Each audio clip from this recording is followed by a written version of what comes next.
Yo, yo, yo, we live on location. Me and D Miles are here in Orlando, staying at home and staying safe. But this is so special right here, y'all. Y'all not ready for this, man. We got one of the 50 greatest players of all time. We got Hall of Fame. We got Jersey hanging up in the stadium. We got Mr. Cool himself. The Iceman, Geroge Gervin in the building. OG, you don't know how much this means to us coming on here and chopping it up with us. We over appreciate you, OG. My man, I appreciate that, man. Good to be here.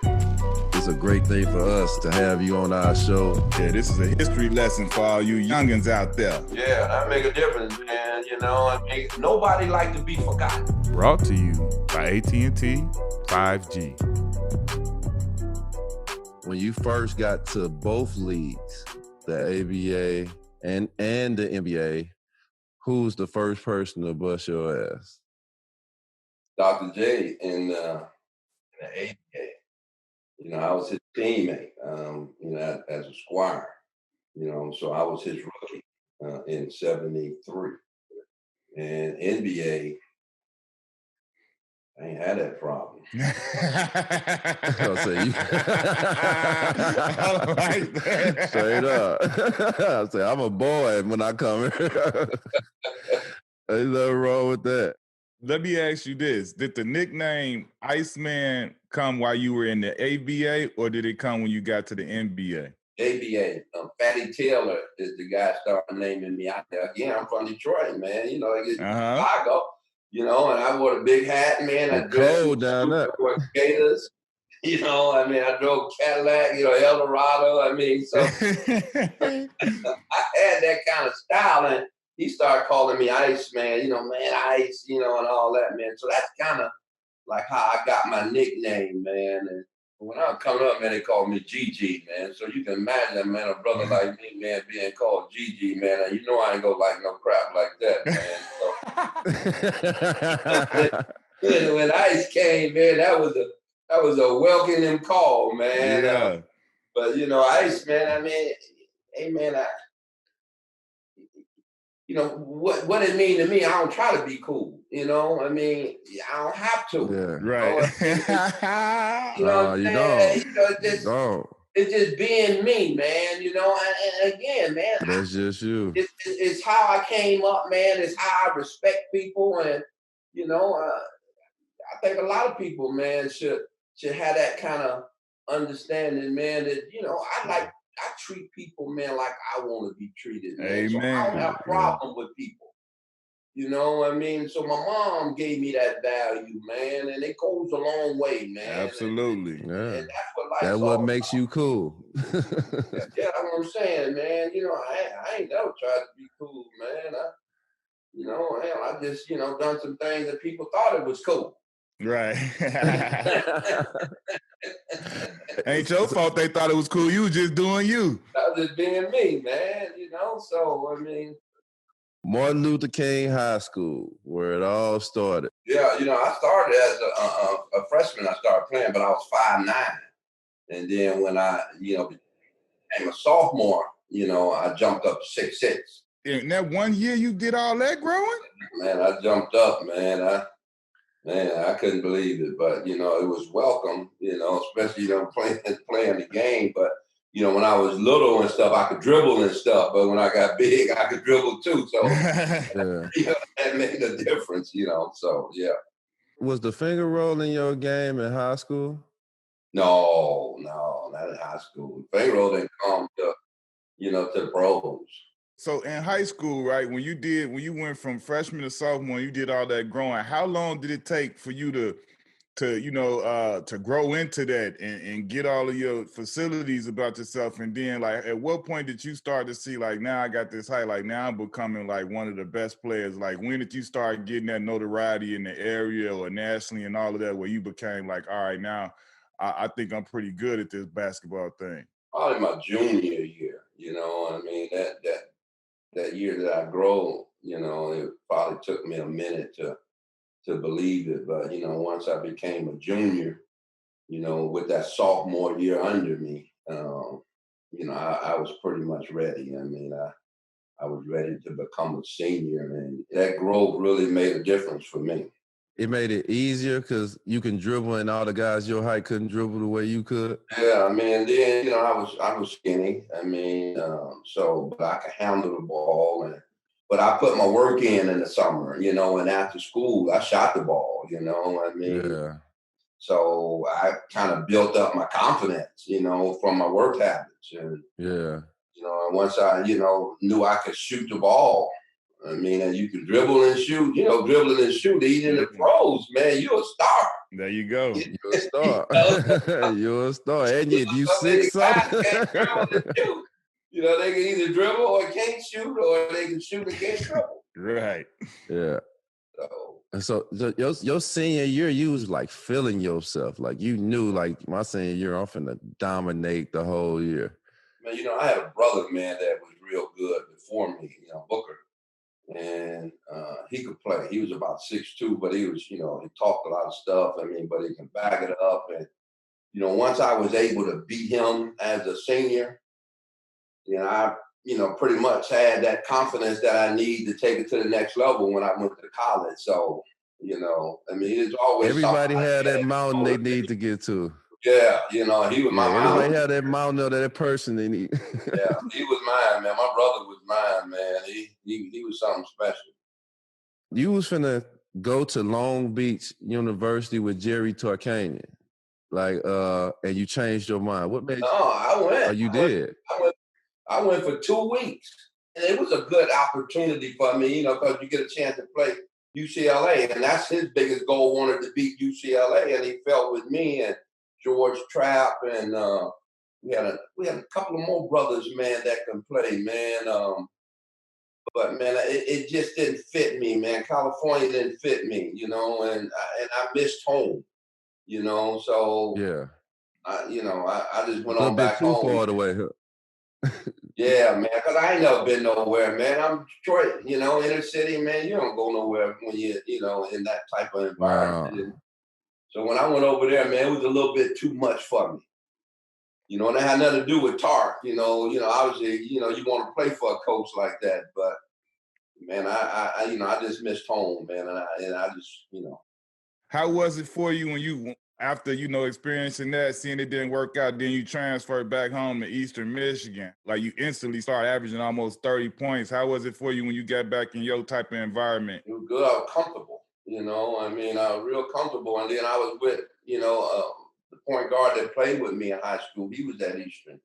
And so, I felt right at home when I, when I went back home, and, and then, I started doing my thing.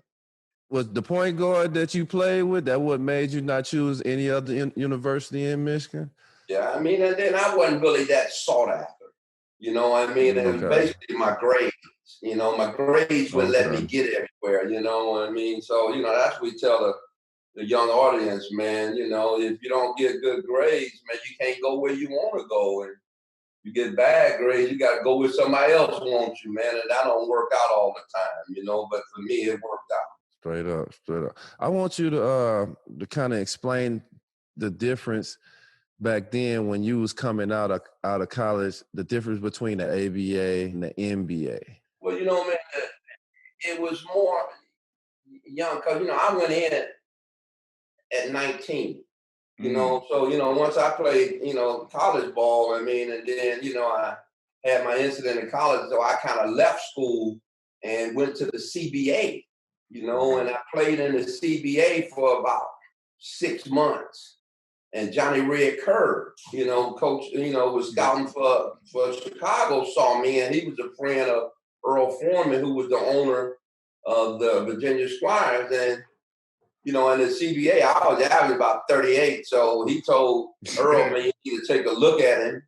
And they flew me in, man, and they told me to shoot around, man. And, I made about 27 out of 33s, man. And they signed me on the spot. So that's how I started my pro career. Why ABA? Because at that time, NBA wasn't taking hardship, so they wasn't taking young guys, So the ABA was really the only professional league for me, So, and thankful, we had a lot of young guys that was playing in the ABA. So when you talk about difference, you know, it was youth versus, you know, the veterans, you know, and you playing slow ball in the NBA where you scoring 70 and 80 points. And in the ABA, you scoring 115, 120 a night. So, you know, that was the difference, you know, in league style. Let me ask you this, OG. Back when you was in the ABA, right? Who would you consider to be the person who talked the most trash in the ABA during your heyday? Man, y'all familiar with a guy John Williamson, played with the Nets? I heard that name before. Oh man, I mean, you know, he was like a buffalo, man. I mean, and then one of them kind of brothers, man, that you know, you don't even want to say nothing to him, man. I mean, because he was real intimidating. And then Warren Jabali was another guy, man. Okay. You know, I mean, because you know, we played during that time, man, where bump and grind was a part of the game. Yes, it you know, was. I mean, a guy knock you out and he don't get thrown out. You know, I mean, so you know, it was a different time. You know, so ain't too many guys talk stuff to me. Y'all remember Marvin Barnes? Yeah. Marvin, man, he can average 25 and 25. Man, we had some great talent, man, in the league, man. But he was another one to talk a lot of stuff, man. But you know, overall, man, the league was beautiful, man. I mean, I really enjoyed having that opportunity to play in the ABA, man. It really got me ready, man, for the NBA, man. So that's the beauty of that league. Would you consider yourself a trash talker, or was you just too cool, like hitting them with little cool stuff, still talking your trash on a cool slide though? I'm gonna knock you out. I'm gonna get you. You know? He said, "I'm still from Detroit now. Don't forget that part. I'm still from the D. Let's not forget that." I'm gonna get you back. You know, that's what most guys guard me. They wanted to intimidate me. You know what I mean? Because, you know, I was small and then, you know, I'm putting buckets in. I mean, they trying to find ways to, you know, to stop me, man. So you get physical. Knock you off your rhythm.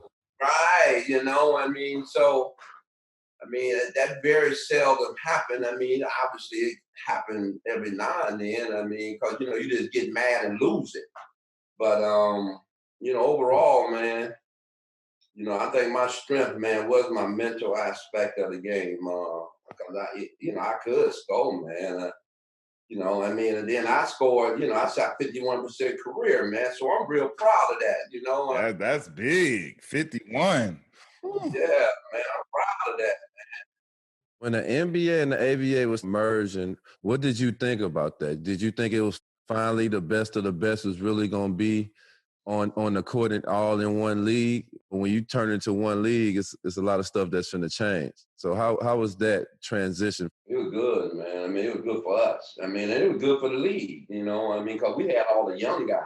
I mean, you know, it was mostly veterans in the NBA. And, you know, once we merged, man, I mean, we as ABA guys had something to prove. You know, we had to prove to the NBA guys and the NBA fans that we belong. So, you know, we went in with a chip on our shoulder, you know. I mean, we went in to, you know, to show these guys, man, that, you know, we could play too. You know, a lot of them knew we could play, you know, because we played against them in the summer times and stuff. So once we made that transition, man, it was great, man. You know, like Indiana joined the NBA, San Antonio, New Jersey, and I'm missing somebody.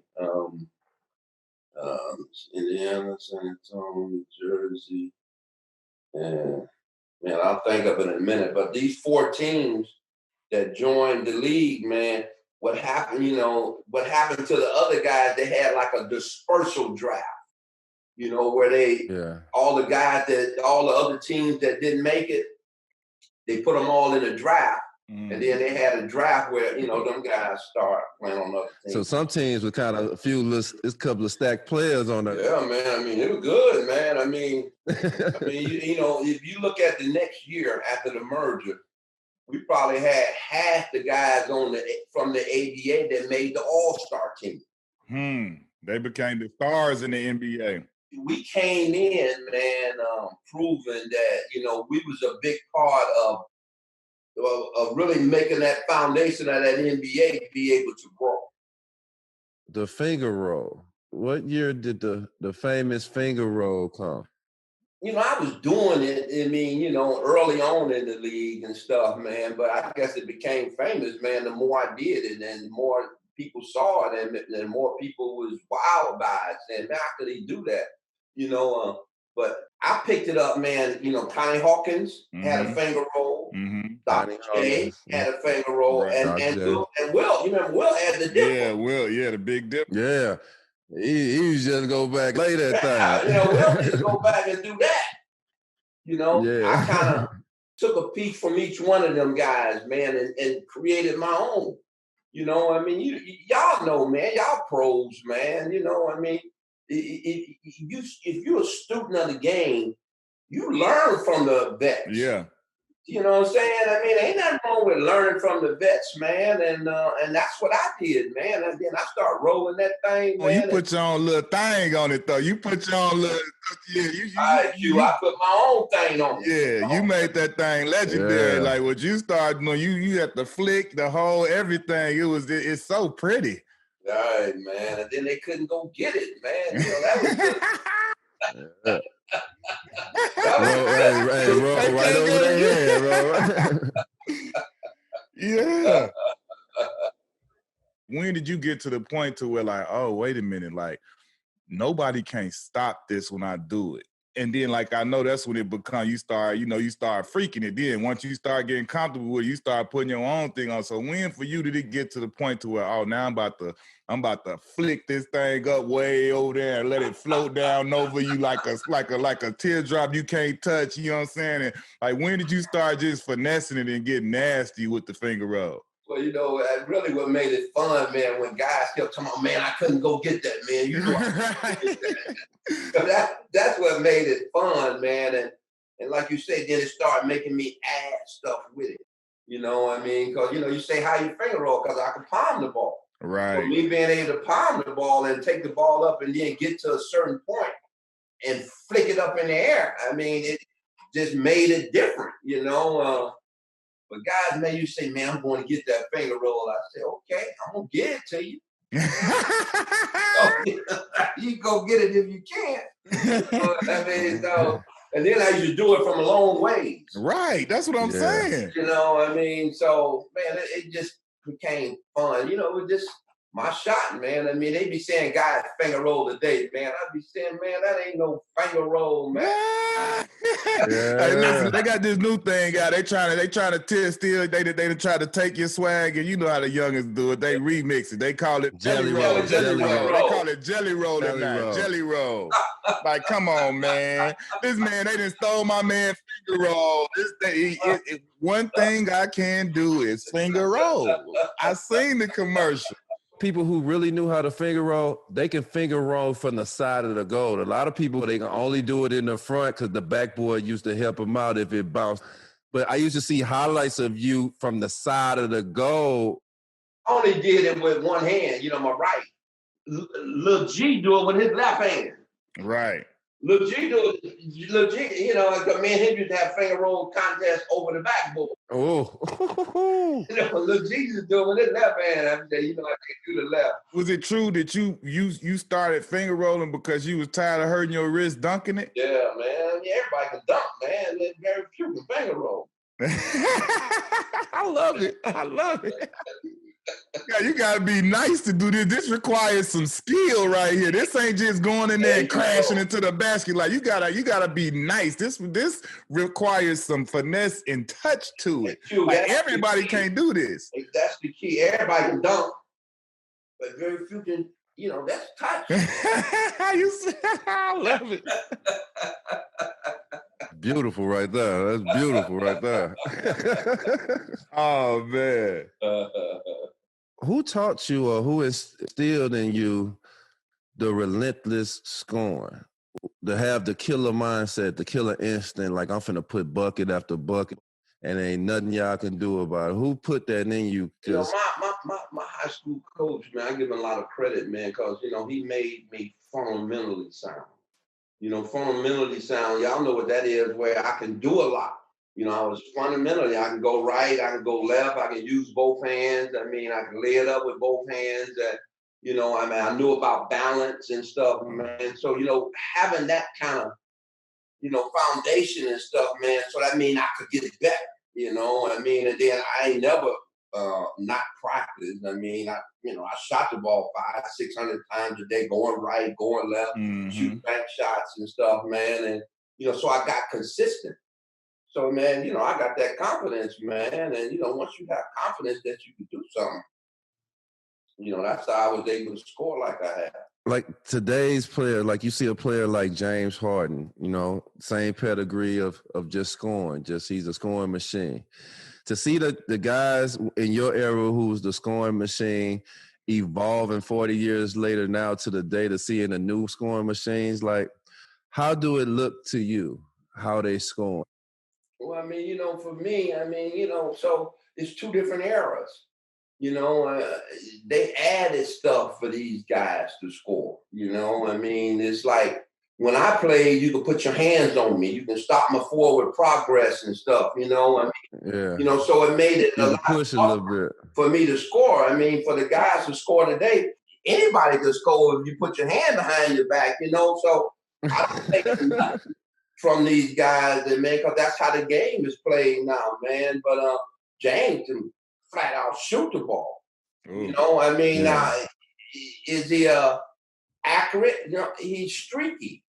You know, I mean, so you know, am I impressed with that? I'm impressed with some of the long shots he shoot.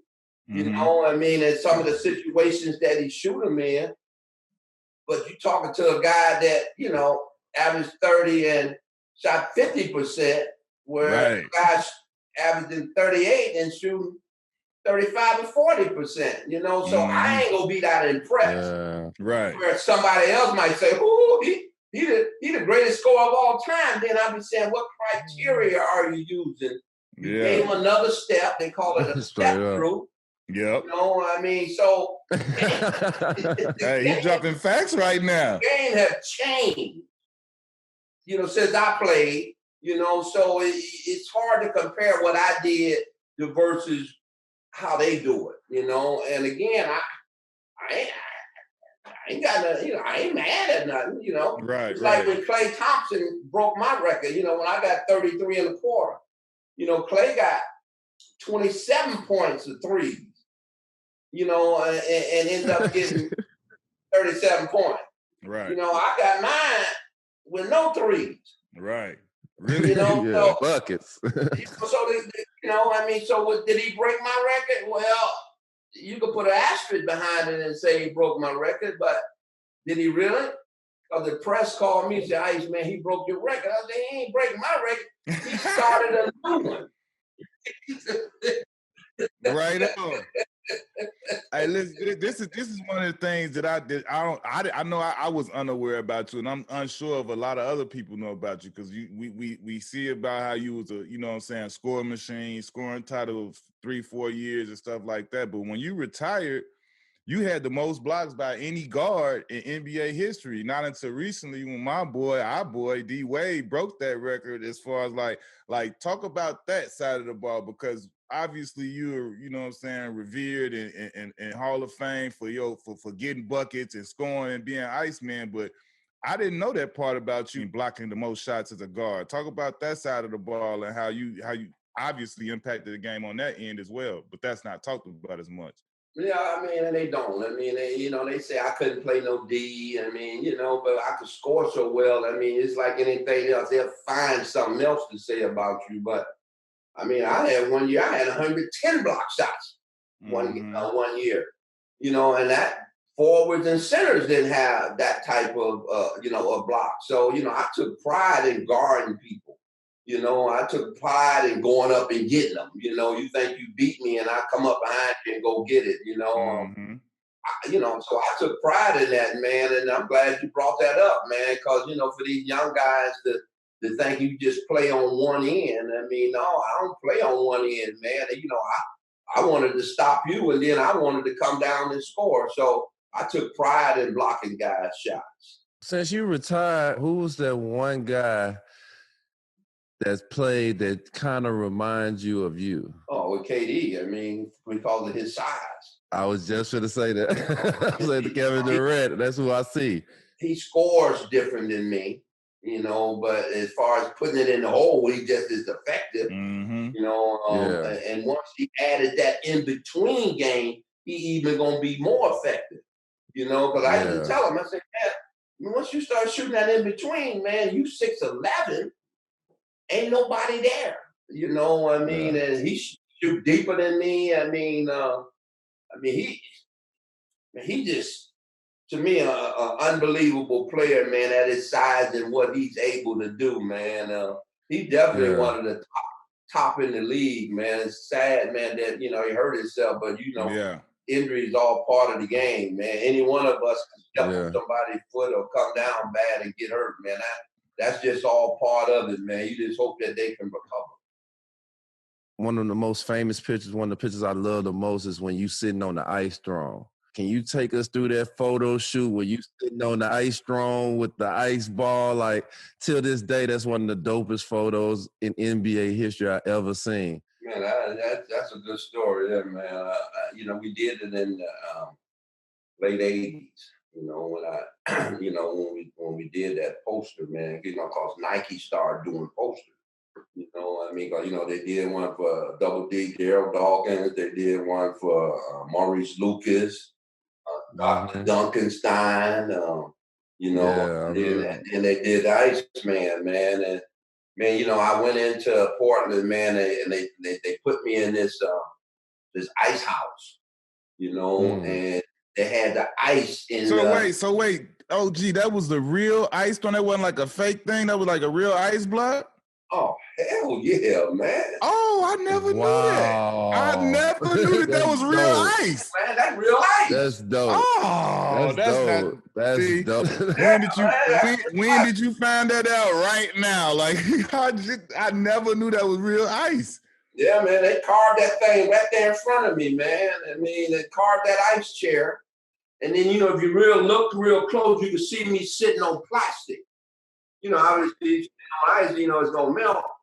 But I'm sitting on the plastic, man. So they carved that ice chair out, man, and they took about 1,000 pictures, man. Now see, now you defining cool in a whole nother way. You telling me you was in an ice cold freezing ice house and you was sitting there looking like everything was copacetic and everything was everything. Like, that's the definition of cool. You feel me?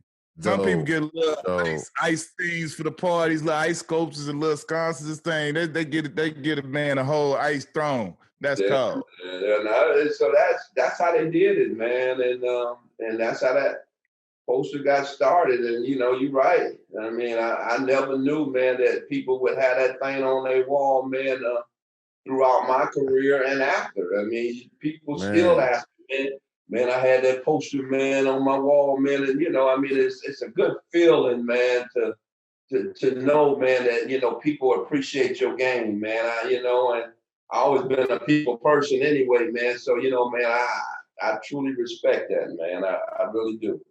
When you said about the style and the swag that y'all brought in the way you was doing it, like the first time I ever met you, right? I was in college. So, you know, I went to DePaul, my freshman year. Your son, G, was playing for Houston. Yeah. Now, this was one of the last games that they had in Alumni Hall before they tore it down. Now, I never forget this, right? Because I was like, I'm not expecting, you know, you to be there, none of that. I knew that, you know, your son played. So we, you know, I'm there, whatever, this, third. Like, we in there one. Man, I turn around. Iceman standing there in a full-length fur coat, white joint, with a hat on, a match, boy, like on some Frank Lucas joint. I'm sitting there like, you know, it's snowing, man. It's cold in Chicago right now. So he was dressed for the cape, but I'm talking about when he just said all the Detroit stuff, and you know, I had to have, he just took me right back to that thing, to that moment. Because, you know, we in the layup line warming up and everything, and man, when he came in, it was like, you already know the whole building, like, oh, Iceman over there, the man got a long fur. I say, dog, the man got on a fur coat. And he was the epitome of cool. He was just standing out like, oh, that's Iceman George Gervin right there. And it was like, you just made me think of that when we were sitting here saying that story, man. That's crazy. Yeah, but I had my style, man. But you know, that's the city style. You know, I mean, that's what we did was dress, man. I mean, it's far from how they do things today, man. But yeah, that's culture. You know, I mean, I ain't mad at them. I mean, you know, everybody had a turn. You know, Yeah. that's how we did it back when when I played. When I was young, I watched the ceremony of the top 50's greatest players. And y'all came out and y'all had y'all jackets and all that stuff. Like, it was like, man, your all-time favorites. Yeah. And it's only 50. You a part of that special elite 50. It really is, man. It's a tribute, man, to what you accomplished, man, in the game, man. And, you know, to be recognized, man, as one of the 50 greatest, man, and you know, I mean, think about it, man. Like I said, I didn't win a championship, man, but I'm in the hall, and I'm one of the 50 greatest. I mean, so I have honors, man, and the individual honors, man. But you know, in the end, that's we go in there to win it all. Yeah. Yet we still go in there, man, to do our best. You know, I ain't played, man, to be a Hall of Famer, man. I played it because I loved it, man. I understood it, and I got pretty good at it, man. And they put me in the Hall. Right. You know, so, my purpose wasn't to be a Hall of Famer. My purpose was to get numbers, entertain, and try to win a championship, man. So to be able to have that honor, man, man, and y'all know it, y'all ball players, man, to be recognized as one of the 50 greatest, man, what an honor, man, and I truly appreciate it. Tell me about toward the end, because I see this with a lot of the OGs when you guys fade out. Like my coach was Bob McAdoo, and when I played for Miami, and he spent time overseas after his time in the NBA too. Tell me about how that was for you. Like, you still, like, after having a long ABA and NBA career, you went and played in Europe, and you still was a walking bucket. Still went over there averaging 25, 26 points a game. And just tell me about your experience overseas and how that was in contrast to when you had your years in the ABA and the NBA. Man, it was good for me, man, because, man, once I left Chicago, man, and, I left Mike and them, I knew I had my turn, so the being able to go over to Italy and play, man, it was a good come down for me, because you only play one game a week, on Sunday at 5 o'clock. I mean, but you played, we had an 18,000 seat arena. I'm living in a unbelievable country as far as Italy. I mean, boy, I wish more of our kids can have a chance to go over there and just see that history. And fortunately for me, my kids went over there, went to international school, my wife, and, we all went over there and lived over there. And we played for a team called Marco de Roma. And I played against McAdoo, who played for Milan, right. And him and D'Antoni. Hey, I was about to say Mike D'Antoni played with him, yeah. Mike D'Antoni with him. And Mike D'Antoni played with me for San Antonio for a year, too. Oh, okay.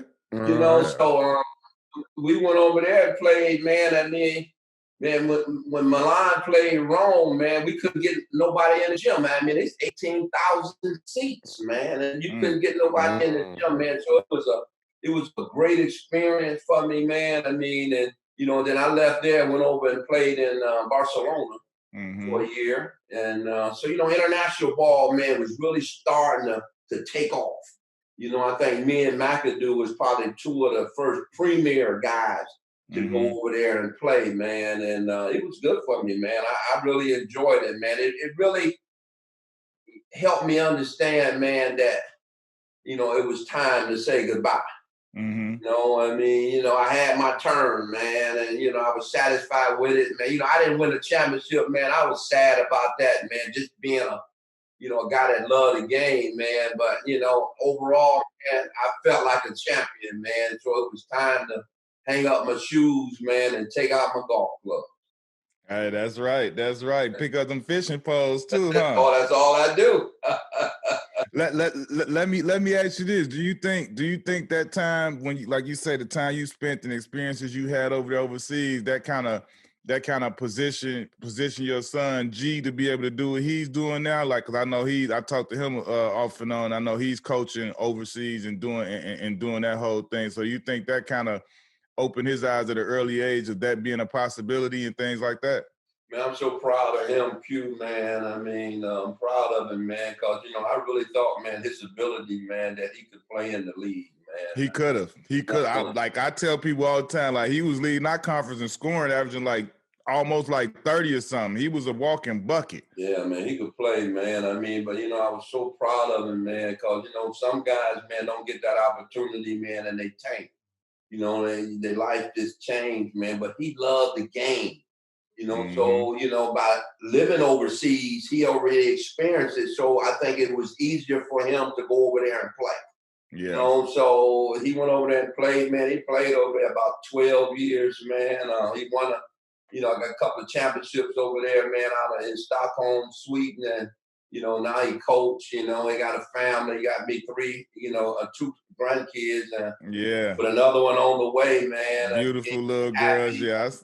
You know, so I'm real proud of him, man. And you know, if y'all have children, man, that's what life's all about, man. I mean, it's to see your babies, man, grow up, man, and have that same passion for life as you do, man. And you know him, Q. He a good dude, man. That's what I was about to say to you, man. You did. I commend you because it's, you know, growing up with the Iceman as your daddy, you could easily be a little arrogant asshole, and G is one of the coolest, down-to-earth dudes there is. So, I mean, I definitely salute you guys on the way you did that because he's definitely one of the coolest, humble, and good guys that that you come across. And we know how we are as athletes. We know people when we meet them and we get to be around them. We get to see what they're about. And to a man, G is really one of the good dudes all the time, always cool and positive and pretty much the same every time I talk to him. So yeah, definitely good job on that. Yeah, man, I love that brother, man. I tell you, man. Your son had the opportunity to play for the famous Globetrotters. Yeah. To see your son playing for such a historical team, how was that to see your son play for the Globetrotters? It was fun, man. I mean, you know, he had all the talent, man. I mean, you know, G could do everything, man, with that ball, man. I mean, he was real special, man, when it came to that ball. So, you know, that was something, man, that he just stuck his hand in, man, to do for a minute. I mean, he loved the game the other way, like we loved it. Yeah. So that, you know, the Globetrotters strictly, you know, stage. Like the Globetrotters is a symbol. A worldwide team, man. It's known more than any. It's really a symbol for them black kids. Like I remember when I used to see it when I was younger, just to see it. It didn't look like the other NBA games or another game, but it always stick out and it's always means something to me and it's always gonna be respected. Yeah. Because that was like something for us to go and see, to put a smile on a black kid's face to go and see. And to anybody who played with it, I respect it to the team. Well, looking at it like that, there ain't no question, you know what I mean? Because that was America's basketball team. I mean, and the world's basketball team, because they're all over the world. I mean, them guys created something, man, that, you know, people probably really didn't think that it was going to last as long as it did. It had a lot of entertainment, man, and for G to have that chance to play on it, I mean, he enjoyed it. You know, I think he did it for a couple of years, and, you know, it was just another part of his history, man. So, yeah, the Globetrotters is definitely something special, man. To get your jersey retired and to go to see your name and your family name and your jersey in the rafters for what you did, how was that to see your jersey retired from the San Antonio and you always be known as Iceman San Antonio Spur? Well, that's when how was that to have that feeling? I'm a Spur, man. I mean, I'm a Spur through and through, man. You know, I'm still in the front office. Mm-hmm. I still get checked. You know, I mean, man, they treat me, man, like I still play. You know, I'm real honored. I'm honored by it, man. I really am, man. You know, people always say, man, well, they should, man. They owe you. They don't owe me nothing. They gave me all my money. They owe me. You know, I mean, so they don't owe me nothing, man. But this is the relationship that I have with them.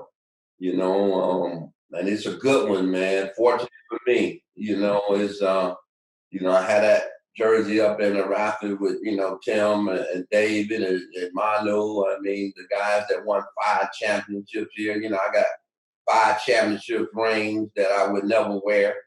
you know, because I didn't win none of them. I mean, and y'all know, you know, I ain't gonna wear something, man, that I ain't earned. Yep. Yeah, I just don't believe in that, man. I mean, but man, it's a great franchise, y'all, man. This Spurs franchise, man, it's a great franchise, man, and I'm still proud to be a part of it, man. People always say, man, when you at the game, I say, man, I'm always at the game. Just look up there in the rafters. Yeah, I'm there permanently, whether I'm there or not. That thing hanging at 44. Hey, but no, I have a special appreciation for those type of organizations like the Spurs that really take care of the greats and the you know what I'm saying, the people that paved the way and it really put their organization on the map. Because like you say, you know, that's true, and I think that's why you know what I'm saying, in a situation that you in where they take care of you and it's a great relationship because all of the things you said, how you treat people the way you supposed you want to be treated, how you do things. And I think that, you know, that's just the good karma that's coming around that you're supposed to get. But I think on the other side, when people say that's what organizations supposed to do, in a way they are, but we know that they all don't. And that's why I appreciate those ones like the Spurs and those teams that you see those people. I smile every time I look at anything with Miami and you going to see Alonzo Mourning. You know what I'm saying? And next is you going to see Udonis Haslem in that same type of vein that you see them taking care of Alonzo. So, I mean, I just feel like that's just on something that's only right. When you got a guy like yourself, you know what I'm saying, everybody gonna relate you to a Spur. That's the way it should be, and they should honor that way. And it's just great to see when those teams do. Yeah, I mean, it's important, man. Darnell Hillman's still with the Indiana Pacers, you know, I mean, and that's going way back to the ABA days. So, you know, that's just good to see, man. I mean, that's what, you know, like you say, man, I wish more franchise, man, would bring a lot of the guys that help build this foundation and make them a face, you know, make them a part of, you know, the success that they have. And I mean, because the success is being in the league, you know, I mean, y'all know only going to be 4, 5 teams going to win it all anyway, man. The other 20 teams just playing. You know, I mean, you know, you're only going to have those 4, 5 teams, man, that compete for the championship, man.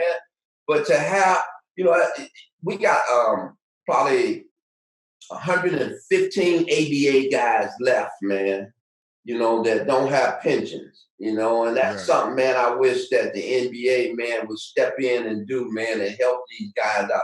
Man, $2,000 a month, man, $2,500 a month, man, for these guys, man, while they still living, man. I mean, it ain't gonna hurt the league. You know, I mean, it can really change these guys' lives, man. They're part of the pioneers, man, that helped get this league to where it is today, man. And you know, that's the only sad part about, you know, these guys, man, that's struggling like this. Yeah.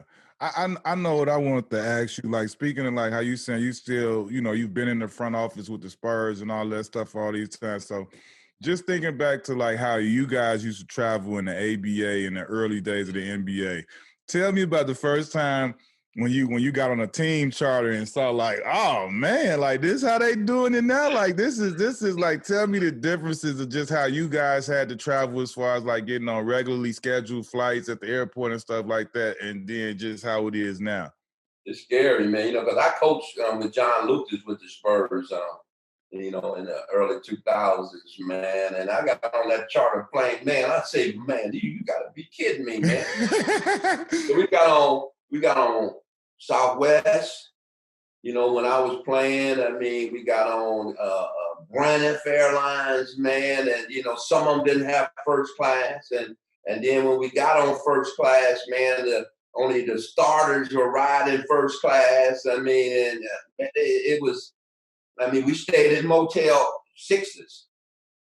You know, I mean, you know, we took vans to the game sometimes. Sometimes we drove our own cars to the game, man. So, you know, for the training room, man, you know, we had, you know, how they have these hot tubs and all that kind of stuff, man. We had that silver hot tub with the motor on the side, man. I mean, in the bathroom. You know, so, I mean, so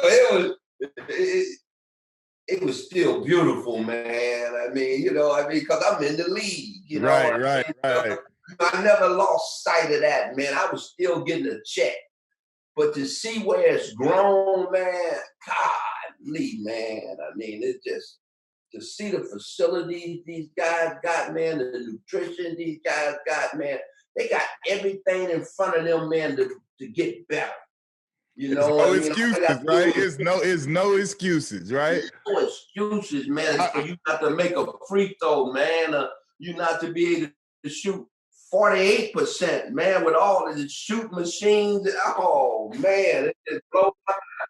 So, you know, I did director of player development for 2 years in Detroit, and I was sitting there and I was like, yo, I was really telling, like, you know, a couple of my peers that's not in the league no more. I'd be talking to them. I'd be like, dude, it's no excuse for anything anymore. Like, if literally, if they don't have it available where you have it in your hand, somebody's thinking of it and trying to do it.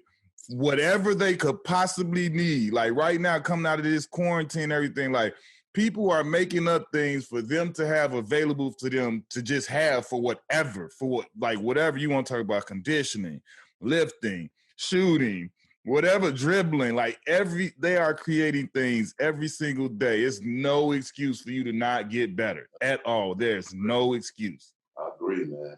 I agree. How do you look at it now when you see, you know, you look back last year, you see a kid like, you know, Zion, he goes number one, he gets, you know, these kids now, when they get picked number one or get drafted, they making 10s, 20s, 30s, you know, however many millions of dollars. Like, when you signed your deal with the Squires, you signed for $40,000. Yeah. How do you look at it from you being a OG in the game, looking at it from where it's come to how far these guys have gotten it to now? How do you look at it, and does that blow your mind to see the type of money that's being made compared to where it started at? Well, I mean, you know, I come up from welfare, and I come up from a mom that, you know, raised 6 kids, man. So to make 40,000 back in the 70s was good money for me. Oh yeah. You know what I mean? And then I signed a 3-year deal for like 150,000, you know, so that's good money. What the guys making today, Q, I mean, for me, I'm just so glad to see it. You know what I mean? Because it ain't even about whether or not you know, we'll say, you think he good enough to make 100 million? Well, it ain't whether or not he good enough to make 100 million. That's the league that he in, and that's the salary that they got to pay if they want him in the league. Mm-hmm. So I'm proud to be a part of that foundation to really get this game, you know, and the league solid for guys like that can make a lot of money, man. So, you know, I don't really care what a guy made, man. I just care about him being able to take care of it, you know. I think that's the key for an older guy, man, that, you know, understand and value that dollar, man. So I don't mind, man. It ain't how much you make, it's how much you learn how to keep, you know. So that's Absolutely. What we hope they understand. And we gotta say another appreciation, because you definitely one of the forefathers that helped us get to this point, and you know you was one of the people that helped lay them brick pavers to get this game to where it is right now. So we definitely always, you know, want to go overboard with saluting you on that, because all of you guys that came before us, there's no way we would be able to make the type of money or live the type of lives we live without you guys doing everything y'all did, you know, in all of those early years, making sure that we could even get to this point. Yeah, no, make a difference, man. Because, you know, you think about it, man, Oscar Robertson and them in that era, them guys, you know, had jobs in the summer. Yeah. So they didn't make the money I made, you know what I mean? So, you know, I mean, just to see it grow, you know, over the years, man, that's all we want, man. I mean, because, you know, like I know, man, you know, if you look at geographically, man, and you look who's in the NBA, you know, that's a good job for us. Yeah. You know, I mean, you know, that's a good job, man. I mean, so more guys had that kind of opportunity. You know, I mean, you know, all of us, you know, because everybody gonna be an X one day, an ex-NBA player, man. If you're an NBA player. I got a little fun question for you. You had to start, you had to bench, you have to cut one of these people. Dr. J, Elgin Baylor, Oscar Robertson. Wow, man. Oh, man, I mean, it's hard to cut any one of them, man. I mean, because of who they are. I don't know enough about Elgin, but Bill Russell tell me how he can put it in the hole. You know, we all know Oscar. I mean, he does things that haven't anybody else done. I mean, they say somebody done it, but you know how they done it, I don't asterisk. And then talk about Doc, you know, man, it's hard for me to put Doc down, man. But if I was a coach and you got to make decisions to do things, man, I would put Elgin down. You know, because you got to make a choice. I mean, you know, sometimes you got to make choices, man. They might not be a right one, you know. But I would keep Doc and O. Let me ask you this. Who was your favorite 5 NBA players? Just the ones that stuck out to you that you liked the most. Magic Johnson, Michael Jordan, Julius Erving, Kareem Abdul-Jabbar, and you know, LeBron. You know, I put LeBron and Kevin. I mean, you know, I put them in them same kind of bags and stuff, man. So, you know, they're my top guys, man, that I think of, man. I'm gonna have to let KD know that the Iceman look at him like that's the comparison. I can't really think of many more compliments that could top that. That's a big one right there. Straight up. Yeah, man, he's something special, man. Tell me this question I like to ask everybody, like, you know, because like you say, you from Detroit, from you know, not the most wealthiest scenario. So when you first started getting that bread, what was the first time when you what did you get yourself when you first said, man, I got some money in my pocket, I gotta treat myself? Was it a Broham? Was it a Fleetwood? What was it? Was it a chain, a necklace? Like, what did you do? What did the coolest man on the planet, Iceman? Yeah, what did Iceman do? When I first did, man, you know, I got a $4,000 bonus. So I went home and I gave my mom $2,000, and then I split the rest up with my brothers and sisters. That's the first thing I did. The second thing I did, I bought me an Eldorado. That's what I'm talking about right there. Hey, it was 70s then, you know, drop top, triple black. Ooh. Front. And you know that, don't you? Got that Eldorado thing. That's what I'm talking about. Yes. But, you know, man, that's the environment I lived in, man. You know, I didn't have a dad.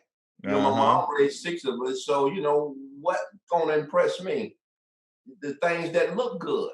You know, that's where that father, man, come in at, man. You know, we say, man, all glitter ain't gold. You know, right. So, you know, I mean, that was my impression, man. I mean, that's why it's so important to us, man, as, you know, as older men, man, to teach, you know, younger men to be better men, man. I mean, that's our job, man. Yeah. That you know, whether we want it or not, man, that's our job, man. We know something, Q. Yep. You know what I'm saying? I mean, we know something, man. I mean, and, you know, that's where the separation comes. Hey, man, that's where the separation comes. That's why they keep us away from these kids, man. We can help them, man. That's one of the reasons why we have this podcast, OG, to be able to tell these stories and have people like you to have that voice to talk to everybody so they can hear different things and hear different situations and know that we resilient, man. We can make it through the worst of the worst and the toughest of the toughest situations and still come out looking like nothing ever happened to us. We don't never look like what we've been through, and we still be good. So it's like having you up here and having everybody else. This is really the reason why we do that, so that these kids out here could see that it's always a way. There's always a way, man, and it ain't gotta be where to take away your freedom, man. It's a better way. Yep. Speaking about your number and number 44, right? So we had our OG Derek Coleman on here, and just to hear him, a kid, you know, he was from Detroit, just like you, came up obviously after you, idolizing you, wore number 44. Number 44 is, you know, hanging in Syracuse because of you, really. Like, obviously by way of him, but that, like, he wore that number because how much he looked up and how much you impacted him. How, like, looking at stuff like that, when you get a chance to, you know, impact somebody like that, and then they make it and they become a star and they put themselves in a position to take care of their family. And he gives a lot of credit because like you was his favorite. He wanted to be like you, and he kind of had a hand in recreating the game a little bit as a point forward and being a big guy that could do the things that he did. And when you see guys like that and you were able to be have a hand in or impact on them, how does that make you feel? Make me feel good, man. See, cause most of it is by example. You know, I mean, he saw me going to work. You know, I mean, and being from Detroit, and you know, and same place he did, played in the same league that he played in Detroit, and you know, and it's by example, man. I mean, you know, that's the whole key, man. You got to be a good example, and people will follow. You know, Steve Smith, who's from Detroit, tell me the same thing. James, man, you know, man, and it's by example, man. I mean, you know, I went to work, man. I entertained. Ain't nobody got to tell me. I know I went to work. You know, I know. Hey, look, I put on a show.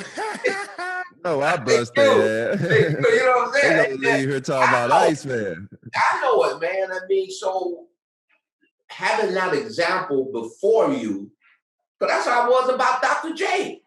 Right. I ain't know Doc, but I knew of him. But I saw his work habits. Man, that brother played so. You know, I started my career with Dr. J and finished it with Mike. Both them brothers played so hard, man. I mean, in practice and in the game. I followed that example, man. I mean, and the guys follow your example, man, and that's what you appreciate, man. And that's what they telling me. They say, man, thanks for, you know, man, doing what you doing, man, because I do what I do because you did what you did. Mm-hmm. So when you're a positive man, when you're a positive role model for God, man, look at the results. You know, especially when you got little people coming up behind you, man. If you doing wrong, don't think they ain't gonna come up and do wrong. They watching everything. Everything. Man, you look at a little baby, man, and all of a sudden he'll say something. You say, man, how did you hear that? He said, because I heard you say it. So you got to be a good example, man. And when D them say that, man, when Darren them say that, man, it's the example that I gave before them, man, that make them want to do the same thing. And you can see the intangibles too, because they have a lot of the same type of values and morals, and they carry themselves in the same ways. And I respect them in that same way. I work with Steve over there at Turner, and don't get to spend enough like that type of time with DC. But every time we've ever encountered each other, it's always been the same type of way. So I definitely always been love. Yep. Yeah, that's the beauty of it, y'all. I wanted to ask you this, like when you was in the ABA and the NBA back in the 70s, you know, the NBA and the ABA wasn't too quick to just jump and help us out to say a Black Lives Matter or so forth on. So having the leagues how they was in the 70s to see where the NBA trying to help promote Black Lives Matter and doing all this stuff for the African American community. How is it for you to see the change in how the leagues was in the 70s to now how you see this league is stepping up trying to support causes and stuff like that that's coming from the players?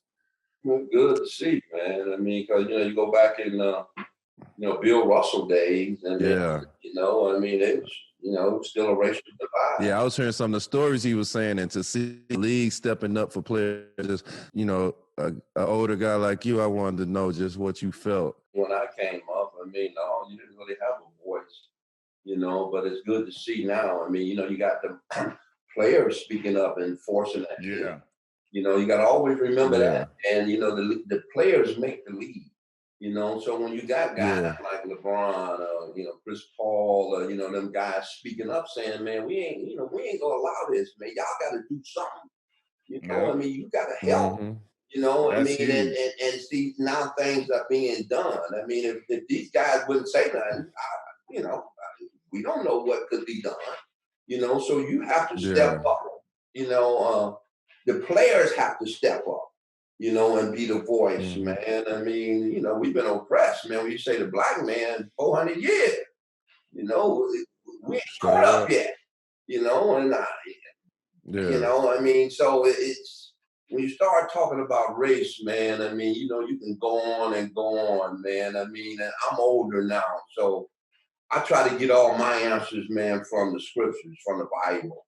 You know what I mean? Because I can't depend on man helping me. You know what I mean? Because look what he done all these years, man. So the scriptures got the answer, man, for racism, prejudice, man, and hope. You know, so being 68, almost 70 now, man, that's kind of like where I get my answers from, man. And I wish more people, man, would look at the scriptures for answers, man, because I don't think we'll have as much prejudice as we do if you did. Exactly. All right, all you youngers out there, I hope y'all been paying attention and taking notes. This was a history lesson, a lesson in cool at that. We appreciate you for coming through and chopping it up with us, OG. This was legendary. Thank you. Hey, man, truly a pleasure, man. You fellas, man, keep doing what y'all doing, man. Keep letting the young folks know, man, there's a better way.